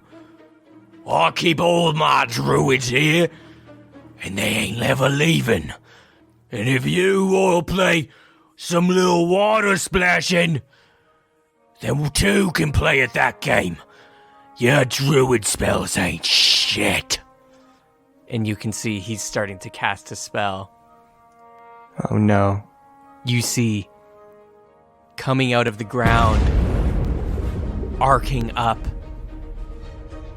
with conjuration magic, are black tentacles. These large black tentacles that are coming out and starting to slam on the ground and slam around, pushing some of the waterboarded wizards aside, but some of the arms are coming towards you and all the druids behind you. Your piranhas are able to swim around them as the waves are lapping against them, but they could attack, they're in range now to attack either the farmer or the tentacles. And it's coming for me? A tentacle is coming to slam down on you and your crew. Okay, oh no. We do have a lot of cure wounds available. Okay, I'm gonna have to do wall of fire and try and block the tentacles with it. Okay. What would you like to roll? I'll just have to do Arcana for that one. Yeah, Arcana. Yeah, I see this and I panic, and the first thing that comes to Zippy's mind is just that because the boss, the huge boss we fought in the arena was very tentacle-like, and I think this is just the first thing that comes to him in his mind, which is the same spell he used before, just Firewall. Roll Arcana. I just really want to protect all these guys. Okay, that's a 13, but I don't have any bonuses for it. The tentacle comes down. You raise a firewall, and it is coursing on the skin of the tentacle. You can see it's bubbling, but it still slams next to you. You dodge on your stag, but about 30 druids just get slammed underneath it, and just as it's squirming around, pushing side to side, they get knocked over into the fields and everything. And you just hear them go, "Commander!"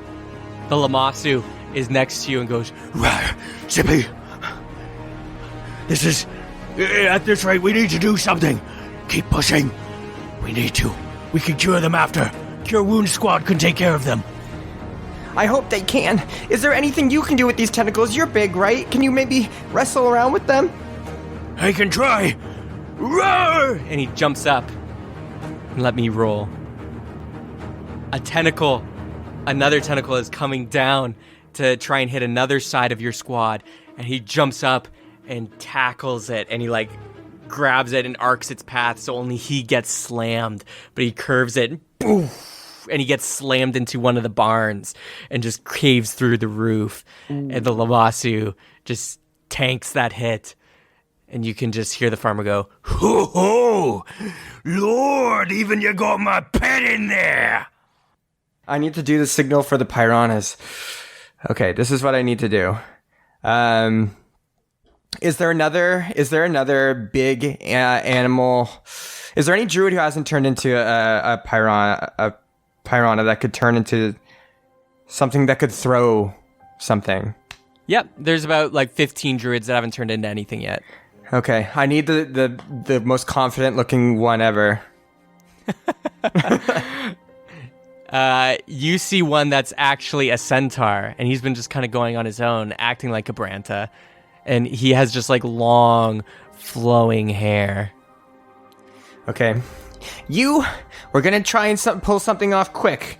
I don't know if it'll work, but we'll give it a go. In the meantime, everyone, cure wounds, everything you see. This is gonna get ugly. And we need to pull together. If there's anything I know, it's that with a team that believes in each other, you could even make it to the moon. You may not get that reference. But we have to make it through this. So entangle any magic person you see with whatever you got, and just believe in your druidness. And set fire to everything! Sure, why not? Seth, in the meantime, I'm gonna try and pull something off. Okay, so what I'm gonna do, DM is gonna stone shape here, but I'm gonna use the stone that I have to make two little discs, essentially. One for me, and I'm gonna hand it to the Branta, and I hope he's a very strong boy. And so that's what I'm gonna do, and with listeners, can remember, unfortunately, I'm gonna have to disregard what I did at the beginning of when we first got here. And what I mean by disregard is disregard the little circle design to get back to the ship as quick as possible. I'm going to make a new one on the disc that I'm going to hand to the Branta, and one for myself here, for me to stand on here. And what I'm going to ask him to do is I'm going to ask him to discus throw this stone as close to the farmer as possible. You look at the Branta, passing them the disc, explaining the job, and they just nod confidently. As soon as he throws it and gets it close, Seth, I'm going to do what obviously everyone imagines what I'm going to do. I'm going to teleport and use that dagger I got against when I was against Carmine there, the bleeding dagger. And I think that should turn those piranhas into a savage crew of hungry, bloodthirsty piranhas, just like nature intended. Okay. Roll. What do you want to roll for this? I don't know. Guts. I think it's gonna have to be acrobatics, because for me to teleport and then have the awareness enough to find a hit, because I want to surprise him, right? He would not see this coming, so I want to just surprise him and give him a quick slash. Mm-hmm. It's going to have to do some acrobatics. So I'll roll for acrobatics if that's okay. Yeah.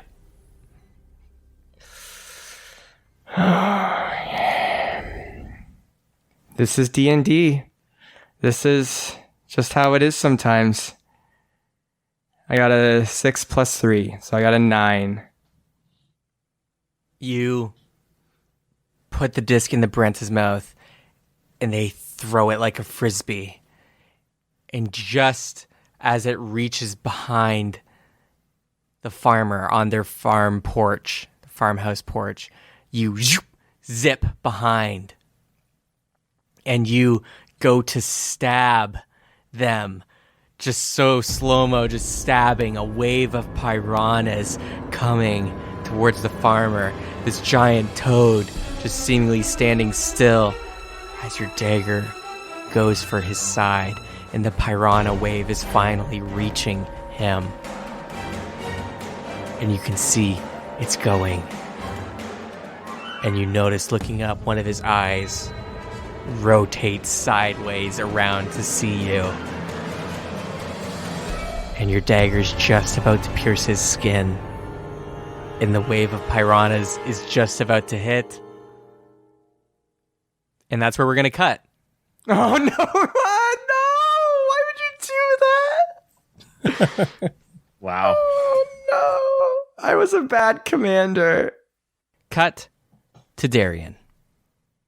Darian, you are in the thralls of the crowd, blending in, staying low, moving. You see people like running by with hot dogs and popcorn near you, and they're just getting to their seats as you're kind of just on the outline, like the outside ring, and then to your right is like, the stairs. So you're at like the top of the stadium, and the stairs descend down to the football field, the Pyre Pitch field.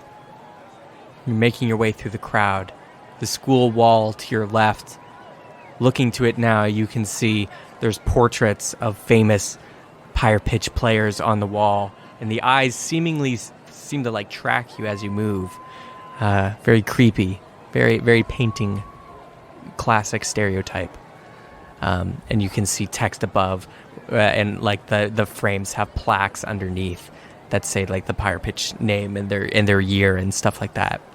But the school is to your left. The stands and stairs to the stadium to your right. What do you want to do? Okay, right now I'm still just going to kind of focus on distance for a minute, and then I'm going to find, see if there's like a good like cubby or space that I can just kind of like crouch down in and just kind of like hide for a moment. That's just like physically out of sight. Can I find something like that? Mm-hmm.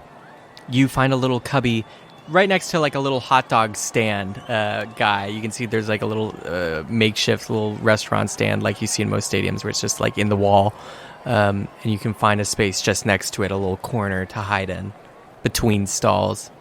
So while I'm hiding in that corner, I'm going to pull out Pepper and say, all right, girl, I need you to fly back outside and do a quick lap, and let's see if we can find Patricia, okay? And they salute. Perfect, because I'm still uncertain if we got made or not, or if they're following in this direction. So yeah, I'm going to send Pepper out while I'm kind of in a hopefully relatively safe space. See if they can find Patricia if they're on our tail. Okay. Pepper flies out and is surveilling the area, flying above. You can see with your eyes through theirs that you can see the crowds of people, and some people still flying in on magic brooms and things, and some people trying to fly over the gate and then getting quickly like a magic missile shot their way from a guard to get them off so that they don't just get in without a ticket. And you can see it scouring. Make a perception check. My rolling has been trash today, fellas. That's a 6 plus 2. It's a 2 plus 6. So at 8. Awesome. You don't notice too much because there's actually quite a lot of commotion in the air. You see lots of guards flying up and flying into the air, just being like, go, go, go, farm, farm, go. You can see lots of guards just flying up past Pepper. Just Pepper's having to dodge, bob, and weave, which is making it hard to see. but you can overhear that. So Darian, knowing Zippy is at the farm, he's gonna call Pepper back and try and stealthily make his way out of the stadium and kind of follow some of the guards who are heading down to the farm stealthily. Okay. Roll stealth. Oh, finally, I have decent roll. It was a 10, but plus 7, so 17. After you're making it all the way here, after surviving that encounter with Patricia, you feel like, you've caught your breath. You feel like you're in a safe space. You think you've lost them. Now you want to go regroup with Zippy at the farm, since there seems to be some commotion and people heading that way. You start stealthily moving through the crowd, and you're getting right back to the gate. But just before you get through the gate, and you're moving to make your way back out, you see someone standing outside in line. Boo. It's the masked figure. Dude, they're making their way in. They haven't seen you, but they're making their way into the stadium. I immediately 180. So I'm going on okay, I think I lost something. Oh shit. And then I turn around 180 and I make my way back into the stadium. Trying to create a little more distance while I still try and figure out what the hell I'm gonna do about this guy. I want to try and Born Identity, kind of sit stealthily to the side to stay out of his line of sight, or her. Actually, we don't know who's in there, and kind of flip it on them. So I want to start kind of stalking them. Okay. Roll stealth again. I'm gonna use my last luck die so things don't completely go to shit, because that was not a great roll, and I'm glad I did. That's an 11 plus 7, 18. The other one was a 7, so it would have been a 14, which is pretty iffy. You subtly get to the wall. You kind of hide, blend in with the crowd, really try to be stealthy as you keep in your peripheral vision the masked person walking through.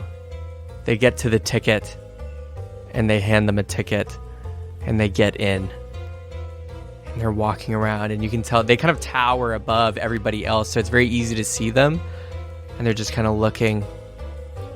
And then they start walking along the side, the outer ring of the stadium where you were walking, and they're walking by the hot dog stands and everything. And they're walking and taking a glance at the pictures in the wall, the paintings. And they keep walking.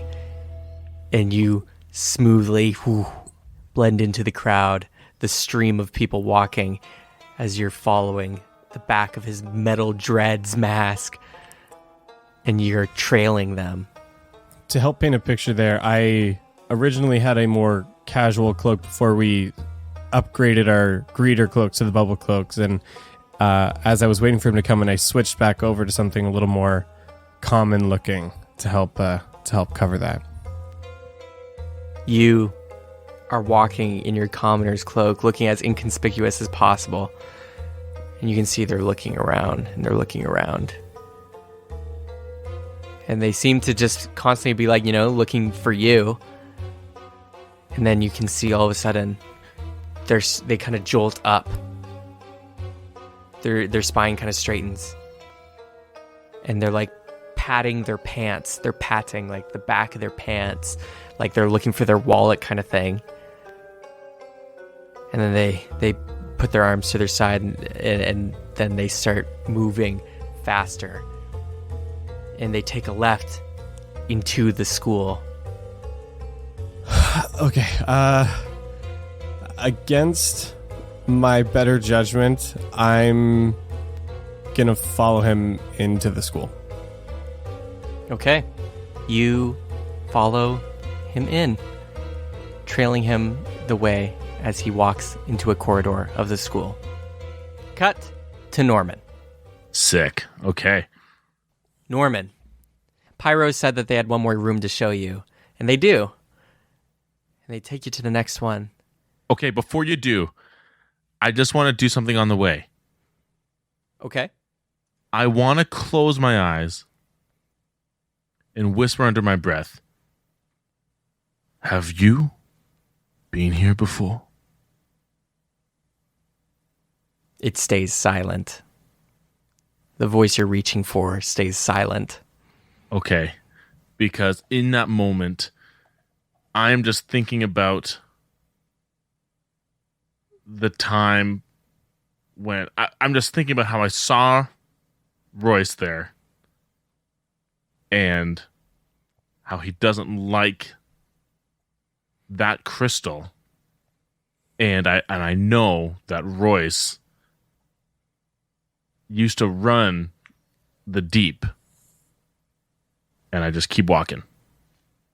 You hop into the next painting, and you can see it's a lush countryside with a cottage on a hill.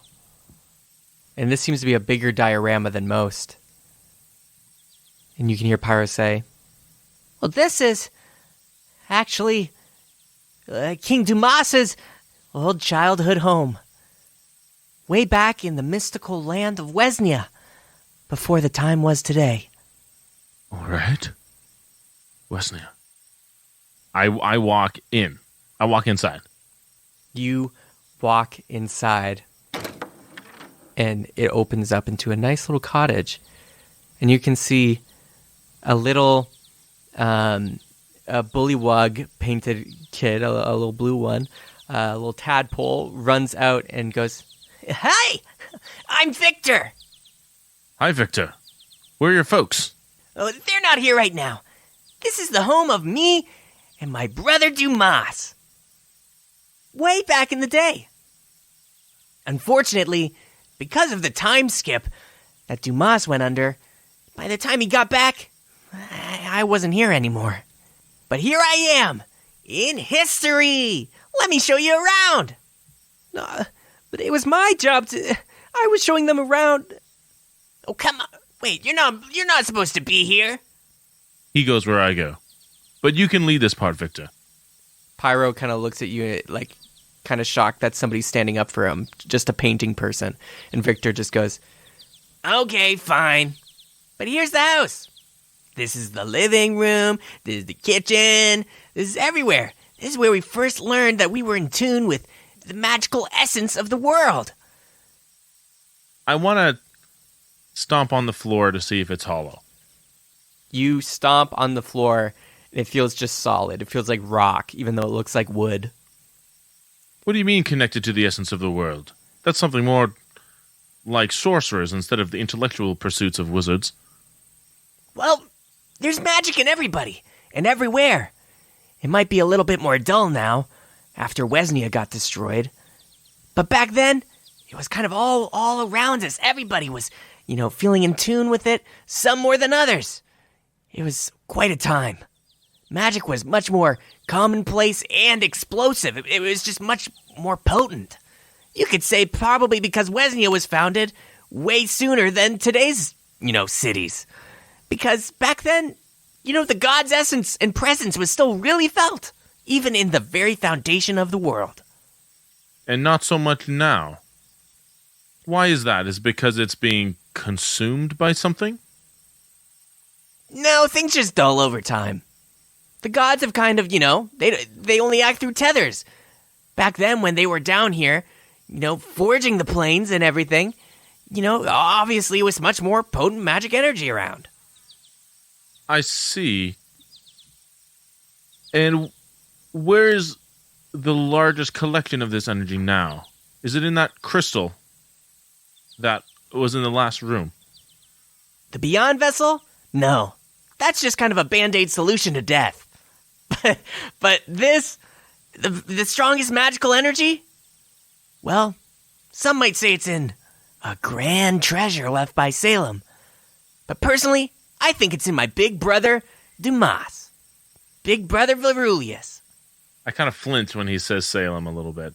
Like my eye twitches. I don't flinch. And I say, yes, Salem. Quite the hider of grand treasures. I'd like to see this older brother of yours. Do you know where he could be found? Well, he can be found in the real world.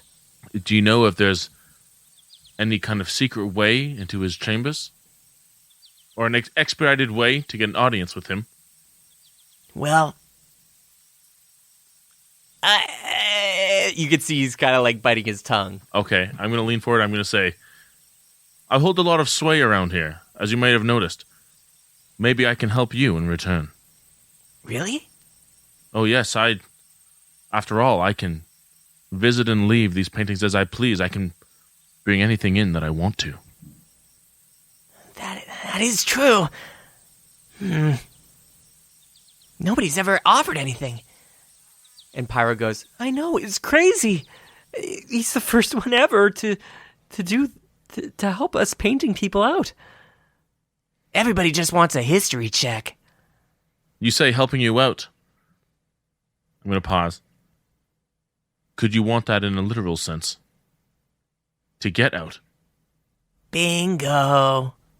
I mean, it sucks living in... I love this cottage and place, but it sucks living in a box. I've said it before, and I'll say it again. The real world cannot be imagined as well as it can be seen. I'd like to take you there, but first, tell me what you know. Persuasion check. 18 plus 13. 31.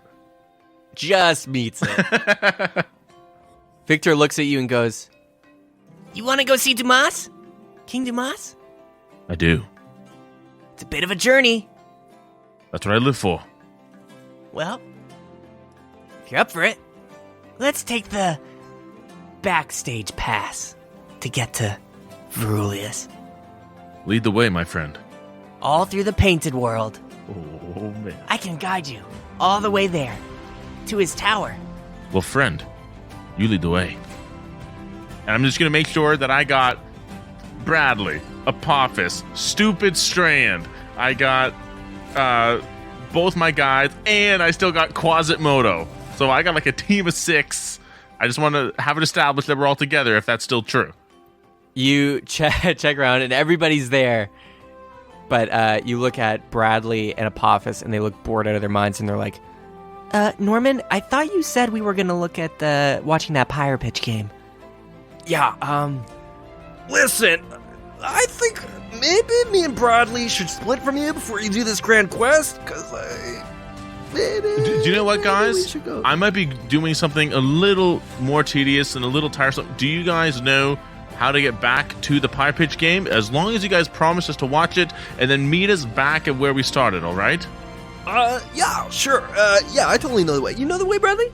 Yeah, totally know the way. Right into the school and through the painting and to the Pyre Pitch game, right?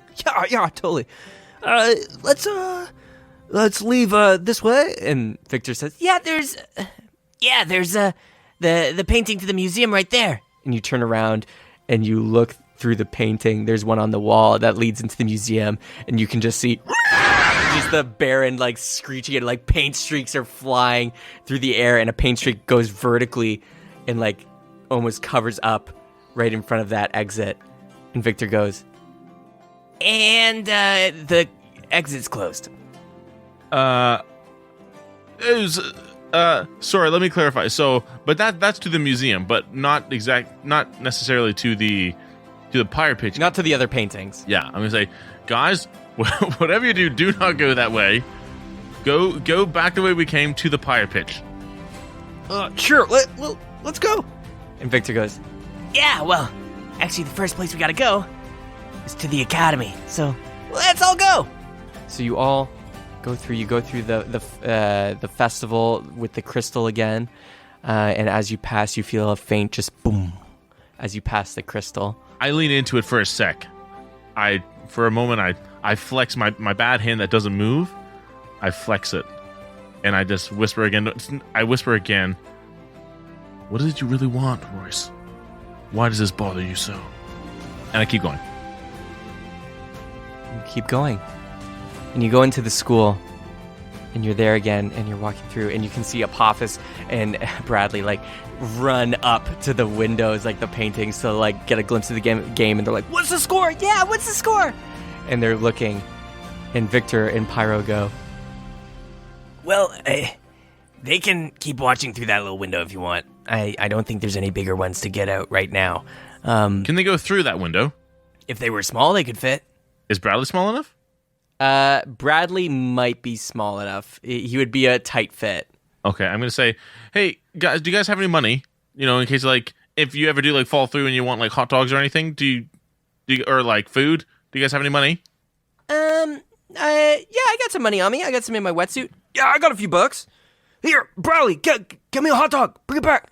And he like lifts him up, and Bradley like squeezes through, and you can hear some people on the other side just going like, "What the hell?" And Bradley's like squeezing through the painting and coming out the other side, and he runs up, gets 2 hot dogs, and he like throws one through the painting to Apophis. He's like, "Yeah, shit. Oh, come on. Oh, I hate these seats. Bradley, don't leave me." I'm gonna give Apophis 15 more gold pieces for some snow cones to wash them down. Okay, have fun. We'll be back soon. Okay, but it's hard to watch. And you go moving through, and Victor's like, All right, so first we got to make our way through the castle, and there'll be a little bit of a basement area that we're going to walk through some tunnels, and we'll get to the tower. "I can't believe you knew about this, Victor. I've never even heard of this." And he's like, well, that's because you stay in your painting where you should be, but whatever, let's go. And as you're walking, you turn a corner, and you're walking through the school, and it's still unfinished, and you can see a few more paintings, like where paintings would be in the other side, and you can kind of see into the parallel world, the real world, and you can see some glimpses in. And as you're walking by, you see through another like portrait. There's all these people standing in front of them too, like because from the real world side looking in, it has to be like, you know, people standing and like, oh, I was the headmaster of this school from this time. They're kind of like standing in a position, just freeze framed, and you're walking through the halls, and then you see out of the corner of your eye, behind one of the portrait people that are just standing there, you glance and see a familiar figure. You see the white masked man in one of the halls, and they're kind of just hidden behind a corner of the wall, and they're in an isolated hallway. Just to clarify, like you're talking about Patricia? Patricia. You see Patricia. They seem to be like hiding behind a corner, and they're kind of like have their hand up to their ear, like they're trying to hear something. Like they're trying to like talk through a walkie-talkie kind of thing, or like an earpiece.